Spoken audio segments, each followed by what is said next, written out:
आपल्या youth panther संघटनेचा वर्धापन दिन मोठ्या थाटामाटाने विविध कार्यक्रमाचे आयोजन करून साजरा करत आहात। या कार्यक्रमासाठी आपण मला निमंत्रित केला याबद्दल मी आपणास मनस्वी धन्यवाद देतो। आपण आपल्या संघटनेच्या माध्यमातून सामाजिक कार्य केलं आहात आणि सतत करत आहात याचा मला मनस्वी आनंद आहे। यापुढेही आपण सामाजिक कार्य करत राहा। आपल्या सामाजिक कार्यास माझ्या हार्दिक शुभेच्छा।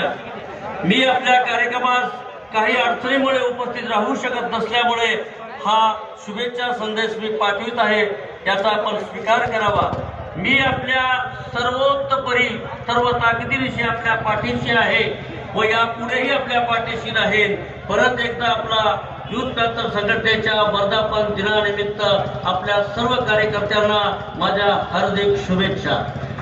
यानंतर दुसरा संदेश खासदार साहेबांनी आपल्याला दिलेला आहे की येत्या 1 तारखेला डॉक्टर बाबासाहेब आंबेडकरांचा 75 फुटी पुतळा काही तांत्रिक अडचणीमुळे रखडला होता। महाराष्ट्र शासनाने त्याला परवानगी दिलेली आहे। त्याच्या बाबतीत पुतळा उभा करण्याच्या बाबतीत पूजनाचा कार्यक्रम येत्या 1 तारखेला या ठिकाणी 4-5 वाजता होणार आहे। तर आपण या देखण्या कार्यक्रमासाठी 1 तारखेला 5 वाजता या ऐतिहासिक सोहळ्याला आपण उपस्थित राहावं, हाही संदेश खासदार साहेबांनी दिलेला आहे। धन्यवाद। जय भीम।